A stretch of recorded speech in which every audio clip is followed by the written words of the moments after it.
Well, this is Session 9, Part 1, and the topic is concerns submission and the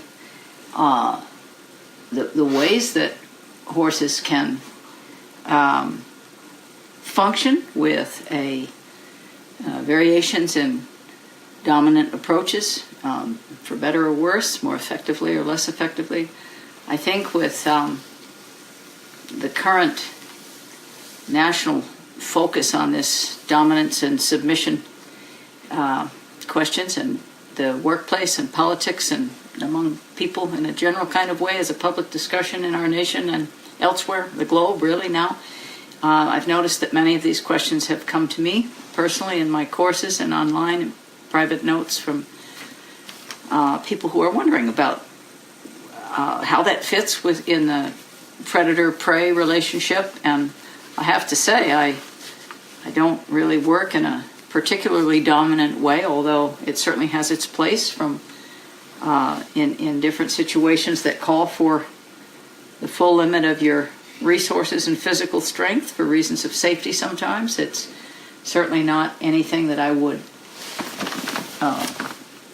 say has no place, but horses by nature, I think, have a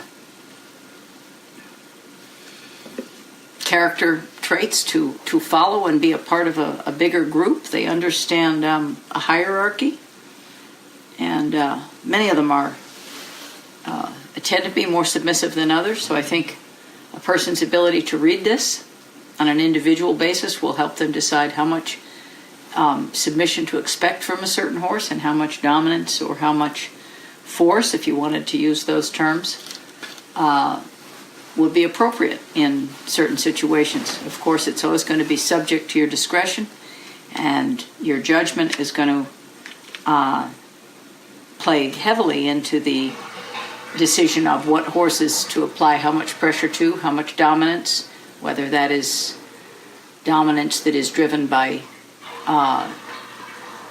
sort of an automatic reflex to fear or to anger. That's a different thing than having a dominance policy, which is more perhaps intellectual or structured in a way that you might follow logically as part of a training system that is at the core of it or at the root of it structured to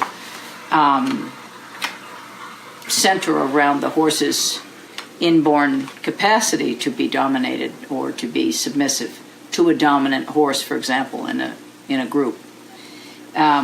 These are things that are really up to the individual, and there's nothing about this presentation that I'm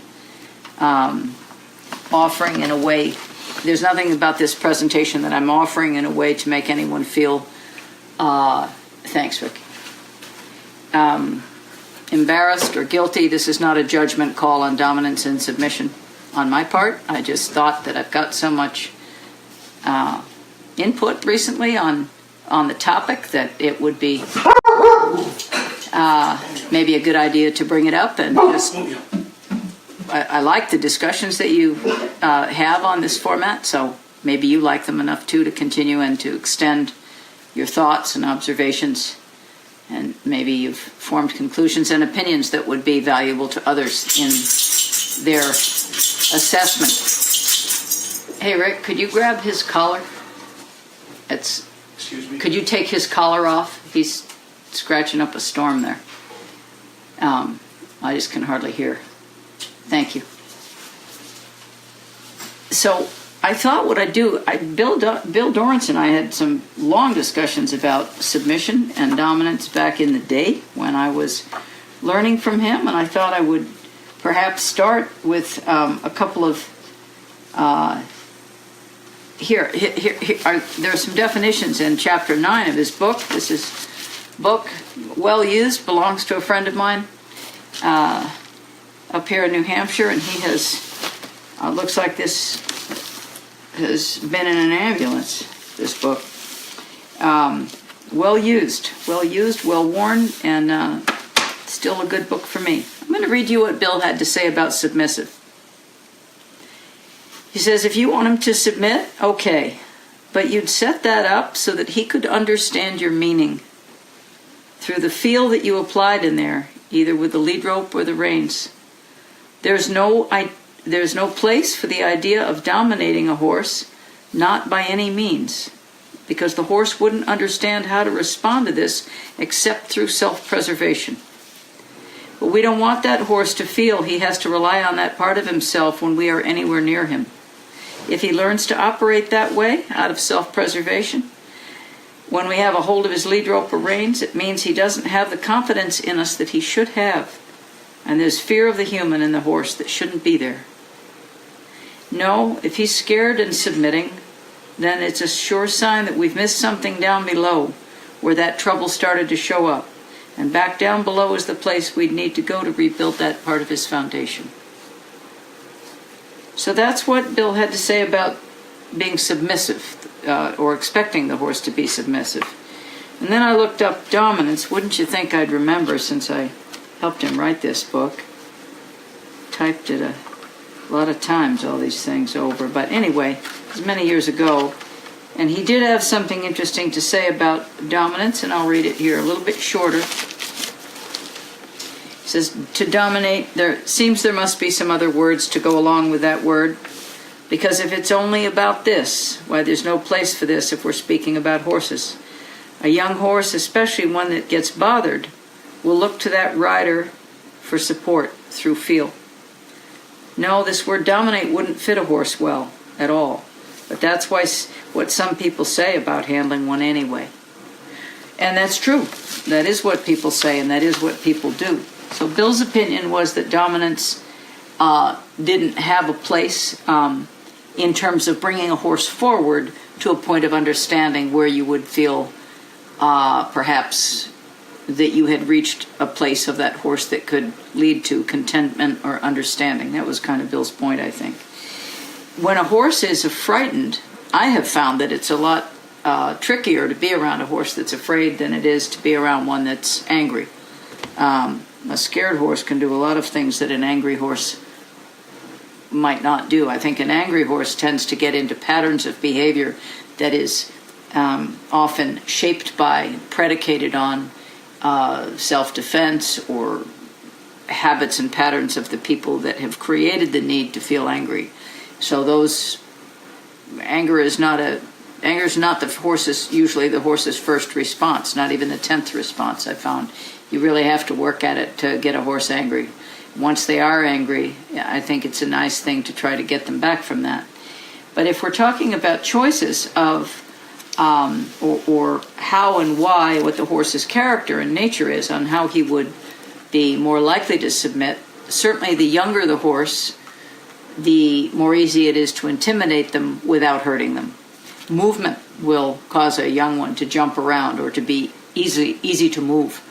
And really, in the end, I think that the interaction between horses within the herd, or even strange horses that don't know each other, this type of thing is going to be really easy to see, and it's easy to see between horses and people, that what usually the objective of scaring a horse or intentionally hurting him or frightening him or making him do things, submit in whatever fashion it's applied, either with restraint equipment or with things that make him hurt, like a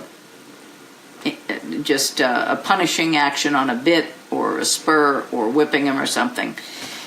Usually these things come in two categories, I've noticed, when it gets more on the excessive side. And that is that someone has either gotten frustrated to the point of anger or embarrassment, or someone has gotten hurt or afraid.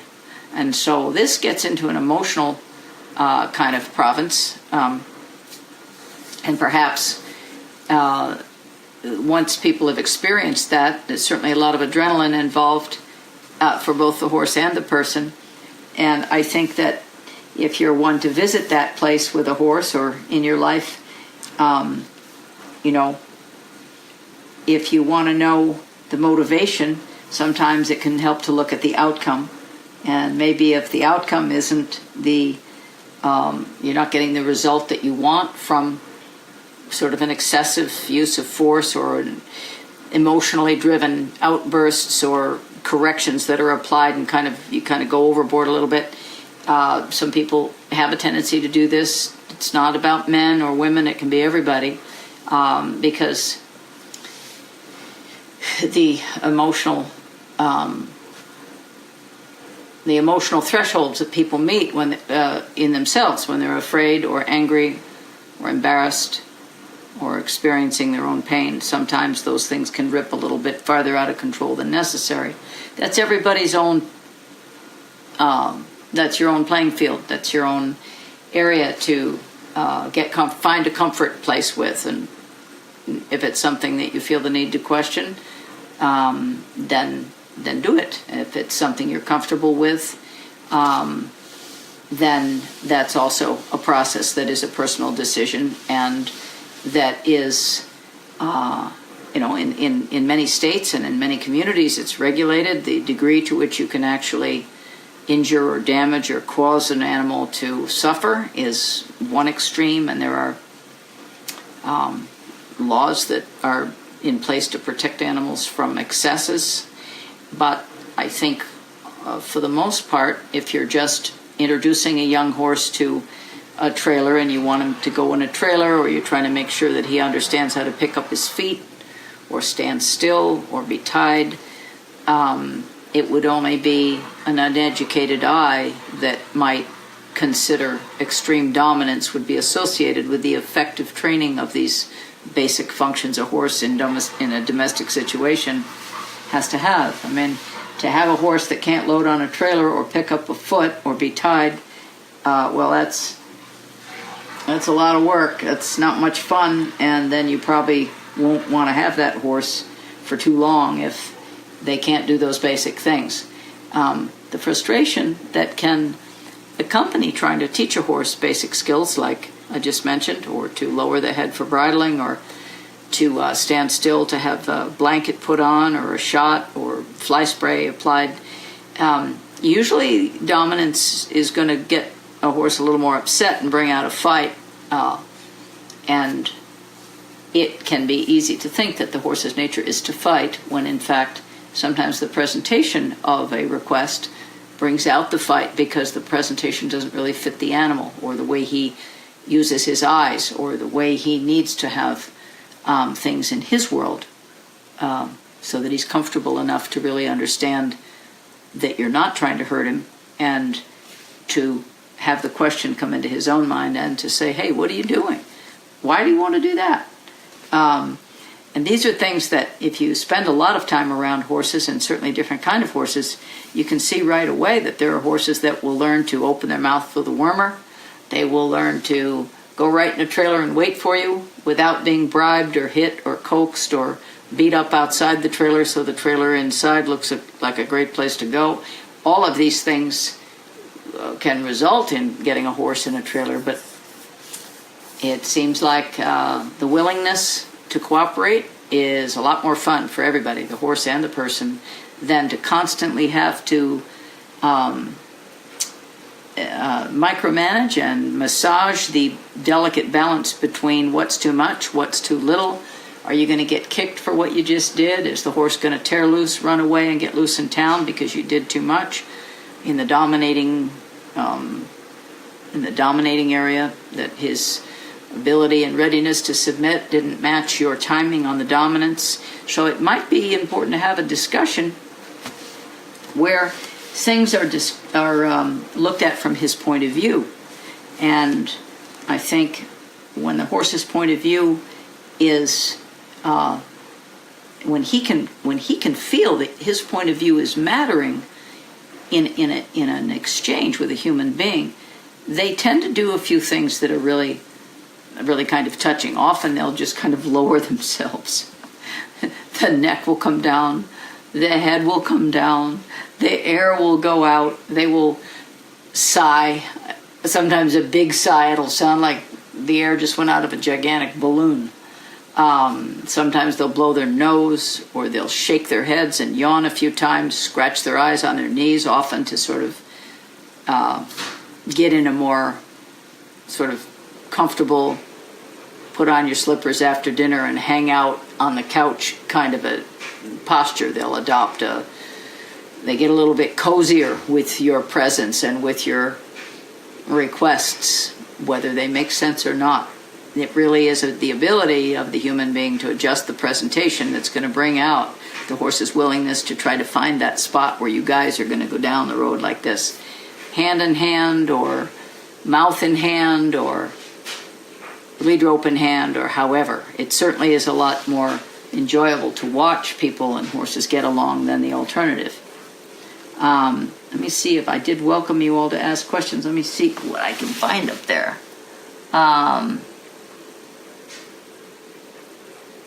Let's see. Let me see. Hi, everybody. Okay, any questions? I just,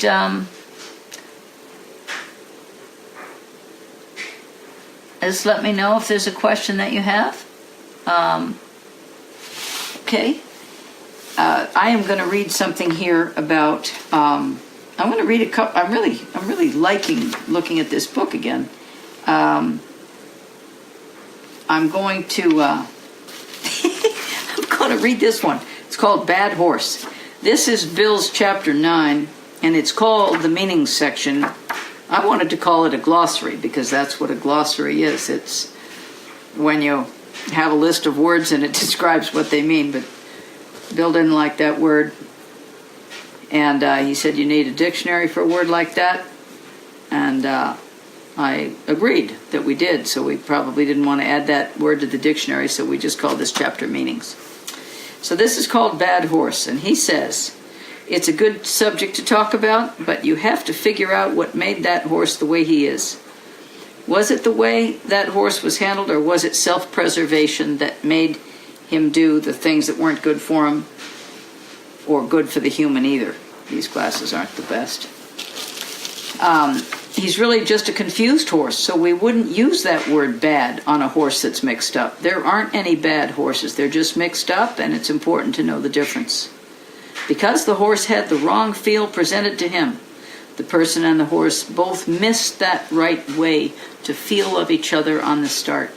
This sometimes leads to people using this word about a horse, but it sure could be forgotten. Oh, I see, excuse me. Or it sure could be forgotten about if certain things shaped up. That's right.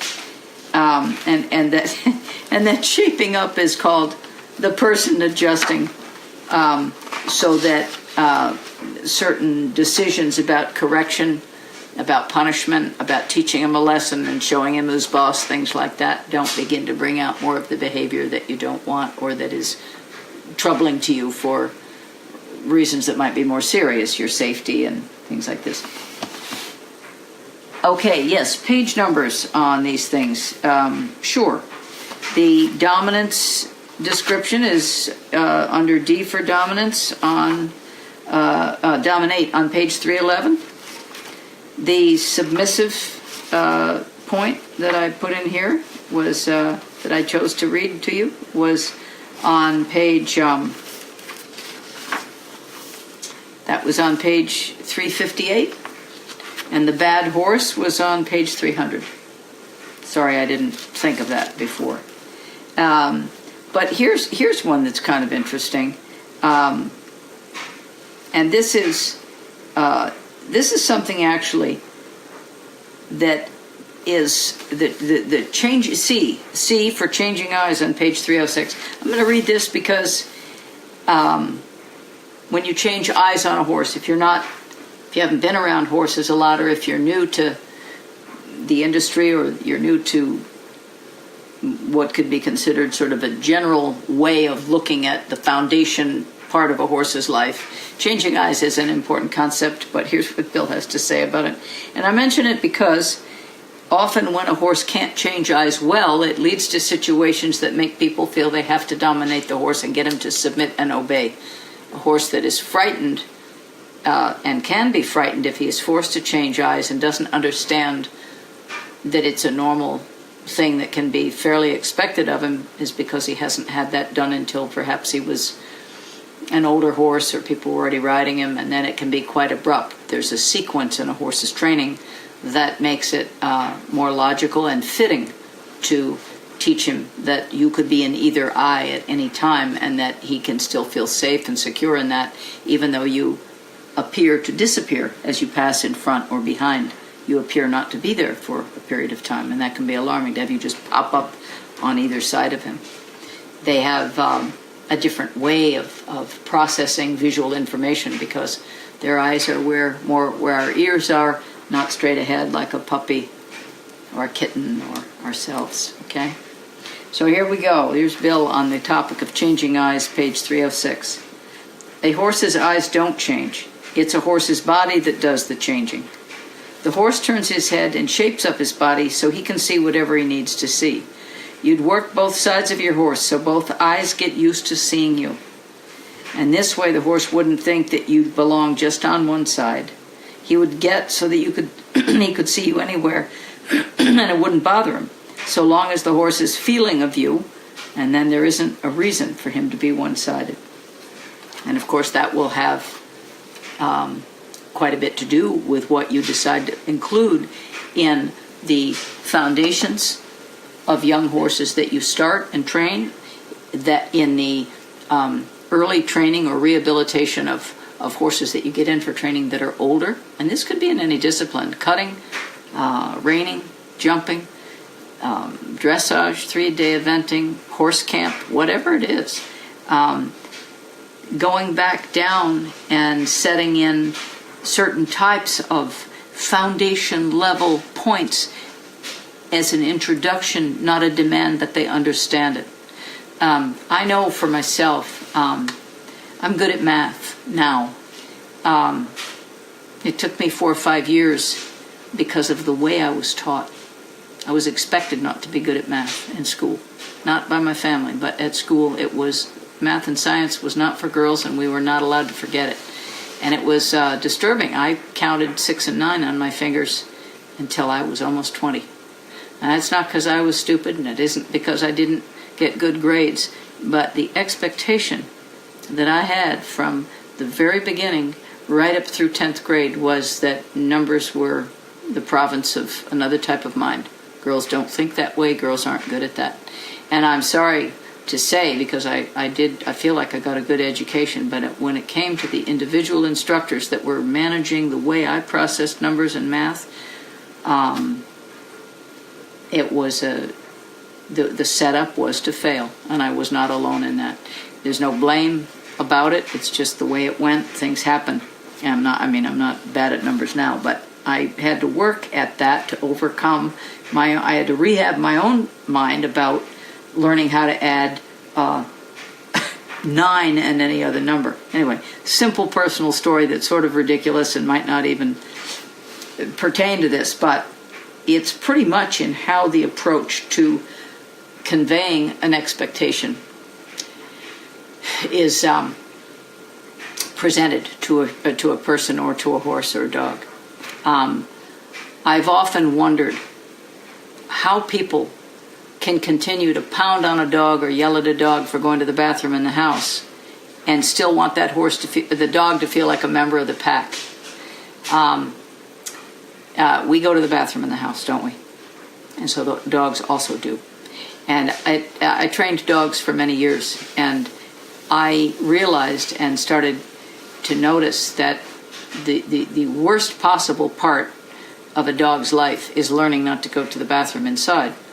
So I made the request on some of these places I went that there would be a way to, I won't get into too much detail, but just there would be a way for the dog to understand that in the first 2 or 3 days he was with that family, the best place to go would be outside with the man of the house to take care of that business near the woods. And when I started that, I was in about 9th grade when I suggested that to a guy who was pretty tough on his dog. He had a Labrador and a Doberman, and they were afraid of him, seriously, but it was all over this issue of housebreaking the dog. So when I came up with that idea, I was about 14, because I just couldn't take it. These dogs were so scared of anything I did that I couldn't really overcome the effects of it. We're talking about horses, but at the moment it's teaching anything, I guess, this is something I experienced, and it's a solution I found for this guy, and I've mentioned it to people over the years since then, and it works. it really works, because once they're shown very clearly and they want to be part of your life, and horses are also, they're not going to live in your house, and we're not talking about, potty training a horse, but you can do other things at a very fundamental level with horses that are just as simple and just as important as getting the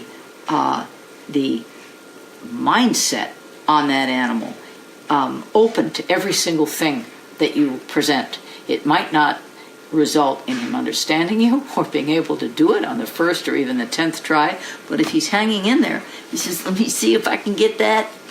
Let me see if I can figure out what you want. And if you're ever training groups of horses, that's really fun, because some of them will get it and some of them won't, and the ones who don't get it will start to try to figure out what you mean. And an example of that would be, for example, if you're trying to get 15 colts to stand back while you're scrubbing out a huge water tank, it's a great opportunity to get a horse good about taking a bath for the first thing. So I don't discourage colts from crowding around when I'm cleaning a tank.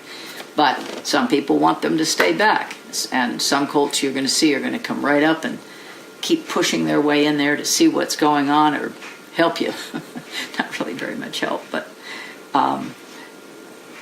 this is the type of thing that will, if you're observant and you remember how the horses look and the way they move and the way they posture themselves before they make a decision, you're going to start to learn how horses think. The younger the better, and the less confinement the better. It's pretty hard, I think, if you've got just a massive amount of horses that have to be checked off a list to be worked for anywhere from 20 minutes to an hour a day. That's a tough call. But you can still, if you're, I didn't finish that sentence, I'm sorry. It's a tough call to begin an education in understanding how horses think if you're on a tight schedule or working for someone, or working for many people who have dream-driven expectations of performance objectives on a schedule. That's tough. You can still, if you're observant, do small things slowly and in small ways to let that horse know that you're really with him. You're trying to help him. You want to reassure him that his best effort, any effort, is going to be appreciated enough so that together you can go from A to B to C through whatever maneuvers you have, whether he's a shining star in them or not. What you're looking for is a cooperation, because once that resistance comes in there, you have to go down another road. And that road is not going to help you reach the goals that you might be being paid to help that horse achieve for the pleasure of the owner, whatever his or her ultimate objective would be with that horse. So, in the end, here we could talk about Colt Starting. This is right next to that page on 307, what Bill has to say about that. Colt Starting. It's the starting that really deserves our attention. And where the horse is in his development determines the way you'd go about starting him. But one thing's for sure, you'll be using feel when you start a colt, or any horse. And colts that are worked horseback in a group, like those shown in the next picture, can learn a lot about feel from someone who's experienced at applying it. As they move around like this, they're getting used to the saddles and they're beginning to understand what it feels like to travel in the different gaits. They are responding to the feel of the fella who's driving them around the pasture. And they can get an understanding of how to hook on in this way. Hook on means to keep the focus mentally, and then you keep the shape, and then you keep the momentum through the body so the horse is actually with you, really with you, either moving as you suggest or following as you need. And either one of those things you actually achieve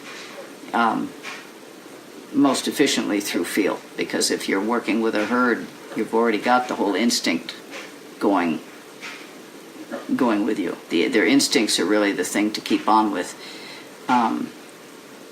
If a horse is just set up to understand that obeying is the deal, the obedient aspect of horse training might well be put a little bit second to the phase where you would want to continue observing and learning about these individual horses and what their characters or their individual strengths would require of you to be more effective. And here I interrupted Bill's good words with my own stuff. Silly me. They can get an understanding of how to hook on in this way and how to separate between the feel of go left and go right and to speed up and slow down and to stop. So that is really the basic right there. Move forward, slow down, go left, go right, and stop. Those basics, really. What more do you need? You just put those in combination together, and then as you advance and you refine your presentation and you observe what responses, those basic maneuvers, those basic, the capacity of a horse to do those things. At birth, he can speed up and slow down and go through turns to the left, turns to the right. He can drift left. He can manage lateral moves. All of these things he can do. And he's a day or two old. Stopping, of course, is also part of his skill level. So we're really talking about, when we're talking about starting colts in the best possible way, there are many ways to do it, but if it's just one guy and one colt in one confined area, there can be spikes of self-preservation and fear on the colt's part that will build kind of a tightness in both the human being and the horse about what's coming next. A frightened colt and a frightened person might not be the best match. So maybe if you're starting colts and you're not that accomplished yet, it might be better to get some older horses to practice on. Horses that have got a little age on them, horses that are a little easier to handle. You start working them from both sides, leading from both sides, teach them how to go past you through a gate. You step back a little bit with a rope that's long enough and send them into their stall at night instead of lead them in. If you're keeping them in stalls, things like that can go quite a way to helping quite a bit. So here I'm going to read this other definition called confusion. That's on page 308. I seem to be going through the alphabet here. Confusion. Anytime a horse stops feeling of you, he's getting confused, and he may also appear cranky. So long as he's feeling of you, he's not going to be confused, and a lot of undesirable things won't even develop. That's the part you want to think about. In this picture, the horses are confused about what's expected of them. And on page 308, there's a picture of one horse that isn't moving his feet very much. He's stuck, and he's pushing his nose and head out against a curb bit. And then the other horse, it's got his head kind of down in toward his knees, and he's not moving either. And the guy there has the rein straight back, and he's looking down and pulling, and yeah, these horses are confused for sure. So in this picture, the horses are confused about what's expected of them, writes Bill. These people are doing their best, and in most cases, a person will try to do that. But these people are confused about what's taking place, and they aren't sure what to do either. Bingo. And that part right there is where it's important to start figuring out what to do with the confusion that you might have or that you recognize that a horse has. Maybe his inability to move is not about being stubborn or resistant. Maybe he doesn't know how to do it in response to the physical or positional relationship that you have. You're asking him to do something that seems fair enough, but maybe you're standing in the exact same position that prevents him from doing it. That could be, okay? So this is a couple of other things here that are kind of nice to read about. I think I'll take a few of them in order. This one's called, it's on page 309, it's called Direct and Support. Let's see.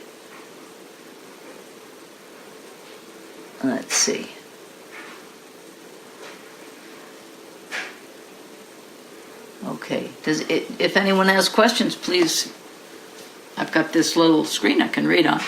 You see, if you have a question about any type of technique or any type of experience you've had that was that you questioned whether you were too dominant or whether the horse should have been perhaps more submissive, what types of behavior to expect in certain types of requests, I'm happy to discuss that while we're talking now if you'd like. When to punish a horse, what type of punishment is okay in what situation. I'm happy to field questions like this while we're talking, okay? So I'll read now about direction and support on page 309. These two things go together. If you're using these words, you'd be talking either about your arms and the meaning you are building into your horse's understanding about those reins, or your legs and your horse's understanding of the feel on his body, feel of your legs on his body. You'd get your whole body involved in feeling of that horse because when he gets to feeling of you, it's your whole body he needs to rely on so he understands what you need him to do.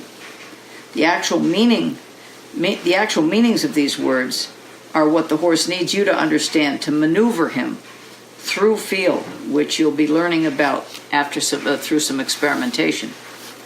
You'd want to be consistent in the way you present yourself to him, and you'll be put plenty of variation in there to stay away from patterns.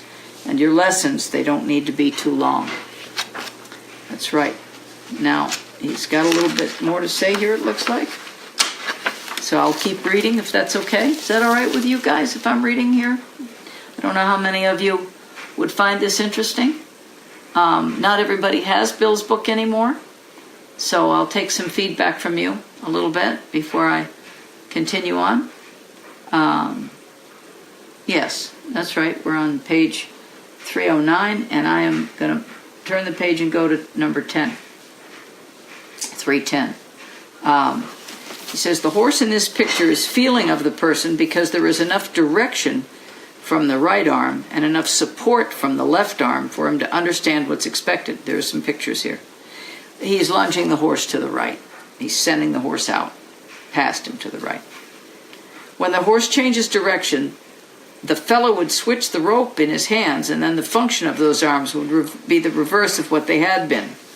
The arm that was doing the directing would become the supporting arm, and supporting the horse, and the arm that was supporting in the supporting position will take over the job of directing the horse back to the left. It's the same idea when you're riding and need to change directions, only then you're holding onto the reins. If you're riding along with two hands on the reins and you make a right turn, your right arm will be directing your horse to turn in that direction. The motions of your left arm and leg are there to support the actions of the right arm as it directs the horse on a new line of travel. Depending on what sort of turn to the right you're making, your right leg would be positioned to invite the shoulders or the whole upper body to move towards the right. It can also be used to help the hindquarters move to the left if the situation calls for that. It's really no different when you're working on the ground. Your intention determines the function of each arm will have at any given moment. Your intention determines the function each arm will have at any moment. If they are in good position and your timing is clear, then the horse will understand what you want and he will do it.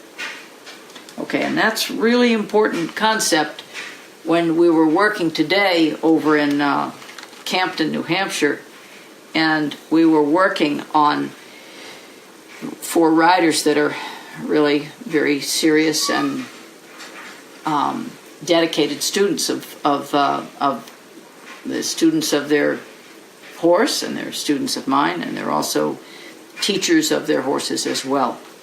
So what they're trying to work on is what are they doing to limit their horse's understanding of clear feel and clear intention through their aids. Their hands are their aids, the way they move their arms, and what they are doing with their legs.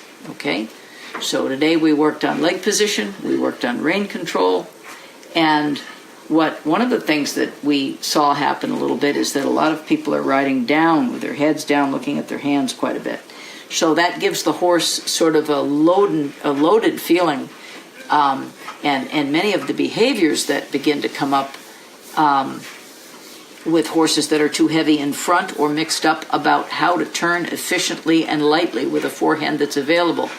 Many of those horses that cannot perform a light, athletic, willing, powerful, yes, I'm with you, I'm your best partner you ever had, let's go for it, energy and commitment. When a motivated trainer or a motivated rider is not getting that feedback from a horse that they're being paid to ride or that they own. Hey, Rick, he needs to go out.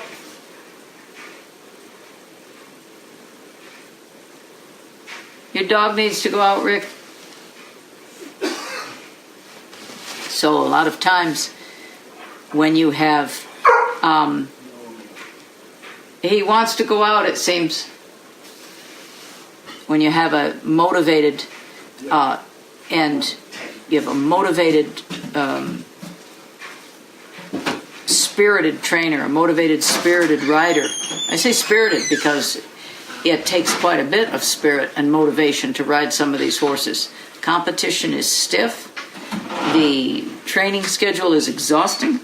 The travel is even more exhausting sometimes. It's really a beater. You're staying up too late. You have your diet changes every couple of days. It can be really demanding. So a lot of times you can be putting everything you have into helping your horses do a good job in performance, and what you're getting back is a front-end heavy, resistant, confused, mixed-up mess. And you think, what am I doing? What am I doing wrong? And if you even have a minute to ask that, sometimes people don't take the time to ask it. They just get mad and start trying to demand a little bit late, in public, or you're in the schooling shows, you're in the warm-up area, or you're back behind the barn, the old back behind the barn spot where you do what you do back there. Somebody always is going to be not happy to be seen back there doing things that perhaps they wish they didn't have to do to tune a horse up, things like this. And I don't want to focus a whole lot on that, but sometimes you just get to the point where you realize that you've kind of missed the boat with a certain horse. And it can be very hard to be ready to say, actually, I've been so tough on this horse that now I'm the one that has to submit. I got to submit to the actual facts, which is that I really can't manage this horse. And that's a hard place for a proud rider to be. And, pride in your riding is a good thing. Pride in your handling of horses. It's a wonderful thing to be at a point where you can be proud of your work. But there will always be one horse somewhere that'll show you that maybe another way to experience the achievements together could be helpful.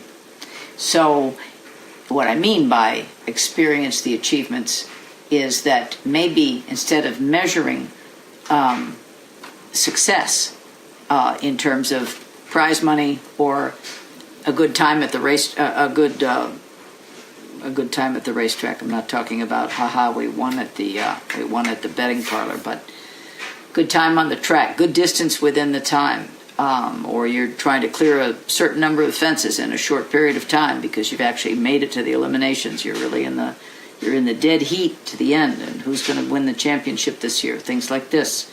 Same is true with the dressage finals or with the gaited horse world.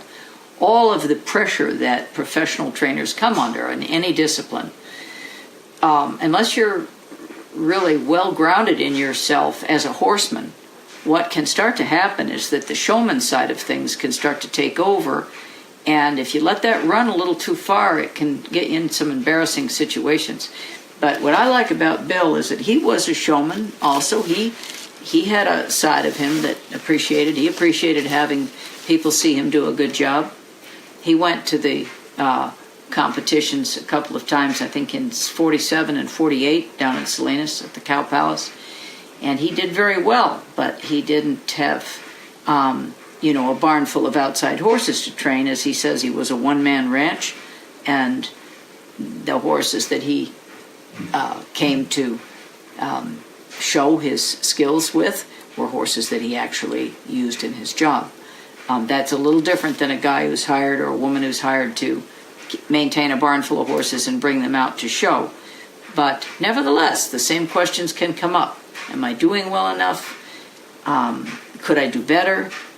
And sometimes it's important to realize that if you're correcting a horse for the same thing over and over again, maybe he wasn't really set up to understand what you wanted. That can be a hard thing for someone to actually take in, that, I've been working on this for 6 weeks and he still doesn't get it. Sometimes you have to change the way you present something for it to be 100% clear. We can take the case of, come on, get out of there. We can take the case of, I like this example because there's nothing that's harder to negotiate with than a 2 or a 3-year-old kid that does not want to wear that shirt. All right? They don't want to put on those shoes. A 35-pound kid can weigh a ton. You want to pick them up and help them change their shirt, they don't want that shirt. Eventually they learn to dress themselves in whatever clothes are presented, or they learn how to present clothes that everybody feels good about. Either way, the learning curve on how to get a kid throwing a temper tantrum to put on a different shirt is pretty much the same thing that you're going to have to figure out to get your horse to go in a trailer, or to tolerate having another horse next to him that he doesn't like. Any number of other examples I could mention. Pick up his feet for the farrier, lower his head for the bridle. One of the things that I've noticed, though, I want to talk about this bridling. When a horse is having his head handled and not able to actually feel comfortable having his head handled by somebody, quite often it comes from too many experiences in close succession, back-to-back experience of having somebody just bang the bit on the teeth to try to get the mouth open by knocking on the teeth with the bit. Unfortunately, what we learn if we're paying close attention is that because a horse has the capacity to open his mouth, instead of being dominated to be bridled, and you take a few trips up in the air with your feet hanging off the ground because you're not going to give up on that neck, get that head down here, there's no limit to how strong he is and how far he can throw you. If he starts to fight you hanging off his neck, it's not going to be nice for you, because his front feet can really tear you up if you're determined to hang on to that head.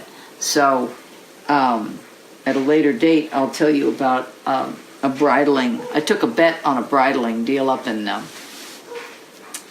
and it was what had been Eastern Germany, and it was a 6-year-old horse that was 17.2 or even bigger. It was a big thing. My goodness, it was a big horse. Holy cow.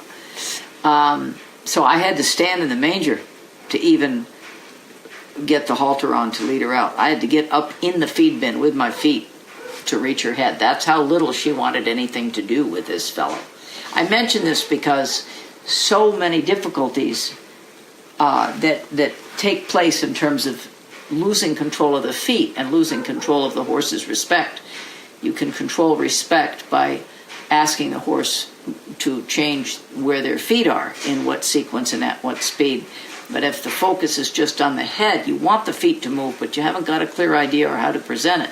Very often the excessive use of force, dominating energy and force to just cause that horse to submit to having could be wormer or a bridle, or having his mane pulled or his mane braided, or many things, having an injection, getting your twice-a-year shots, or whatever it is that people are doing. The force that can be applied to this sometimes gets a person to forget that a horse actually can lower his head all the way to the ground and stand there for hours, eating or just resting or being there waiting for you. If you begin to focus on what works and what they can do, instead of punishing what they didn't understand. And I think that if we can start to understand more about how a horse learns and how he takes on information, and what the value of acknowledging a try is, whether it's human beings or dogs or horses, a good try is always something that is an offering. A good try is an offering that if you receive it and acknowledge it, and you wait a little bit before you ask again for something else or for a repeat of that same thing, I think that the issues of dominance and submission will begin to sort of soften and disappear from the landscape. Okay? Those are my thoughts for this evening. I am got a full day tomorrow. I had a pretty full day today. And I will pay close attention to whatever questions come up. I'm going to look and see if there are a couple right here.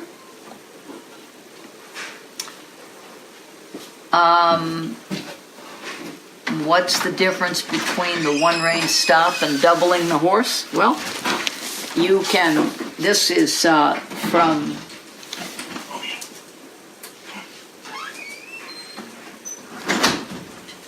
let's see. What's the difference between, yes, well, there is a difference, and doubling the horse, where'd my glasses go, darn it? Okay, here we go. Doubling the horse, I'll just read you what Bill says, and then I'll add my comments, okay? Because Bill is who I learned about many of these things from. Of course, there had been a lot of other things presented from other people that Bill knew and who I also knew. But Bill had a slightly different way of looking at things, and so sometimes now at this point I've got my own ideas that I add to my students or to a body of written work that I'm still working on, believe me.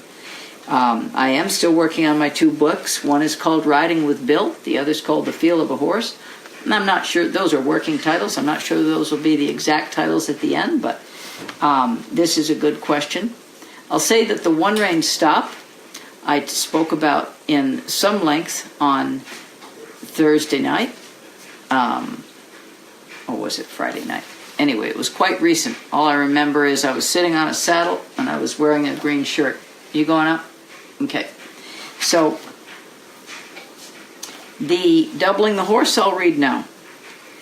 Doubling the horse. This is when you pull him around with one rein to keep him from running into a tree or something. Or if he got startled and you needed him to put some effort into slowing down, why, you double him then. Double back over your own line of travel is really what we're talking about here. Generally speaking, I use this for emergency measures. But for it to be effective when you need it, the preparation, which is cornering and other basic yielding maneuvers, has to be built into your foundation. I taught all my horses about this, and I did it in a way that horses could understand it. You could write a whole lot on this subject, but there's not enough room for it in this book. And he's correct. I will at some point talk about doubling a horse. I could actually, come to think of it, I can't get into it right now. It's quite a topic. He's right. There's a lot to say about that topic. In time, I'll get to it. How's that? I will, there's not a picture. Yes, doubling is on page 311. You're right, Tori. But there are not pictures of it, and I don't have the video to throw at you right now, which I wish I did. I am working on it. Trust me, daily. I think I'm going to close up for the evening. We've got to start on this interesting topic. I would encourage you to read about self-preservation on page 354. I would encourage you to read about slinging the head, which is a form of resistance that makes people feel as though the horse ought to submit to a sort of correction or perhaps domination. And there are some other things that are really interesting in this chapter 9 that would be worth going through when you have the time. And turn your paperback into a workbook. I have enough paperbacks. Now we're at the end of the pile. I still do have some copies of Bill's book that have not been used. I think you can get them on eBay and Amazon as well. There are a few deluxe edition books left, a handful. There are even fewer of this volume 1 unedited hardback version. This is my friend's beater copy. As you can see, this is really worked up. I think it's glue in the binding and tape on the pages and a well-loved book. So I was glad Rick had it for me tonight. But suppling a horse, I think Chapter 9, pretty much all the whole part of Chapter 9 is quite interesting. I know one thing, I miss Bill very much. He was never without advice and never without an ear to someone who had a problem with a horse, and it was a really, really impressive track record that he had in the years that I was with him. He was on the phone every day with people all over the world and country that he had spoken to or interacted with at one time or another. Usually spoken with, because, as he said, I have a one-man ranch and I can't get out to see people that often. And that was the truth. I think some of the bigger social times were at the brandings and sortings, and everybody on all the neighboring ranches go and get together to do the seasonal work that a cattle operation requires. A lot of people are very much appreciated. There's a lot of sort of all hands on deck when those seasons are in full swing. The cattle production and cattle sorting and harvesting is you don't call it harvesting, but so to say. You're going to take your cows to market. There's quite a bit of work to be done. I'll direct you to Chapter 8 also in Bill's book. He's got a lovely way of answering people, and many good questions are in here. Some questions and Bill's answers is the way it goes. And you are just welcome to and advised to turn these paperback books into notebooks. Just turn them into workbooks. And I think that your outlook on submission and dominance might be adjusted after spending a little bit of time with Bill. I think it might be adjusted in a way that would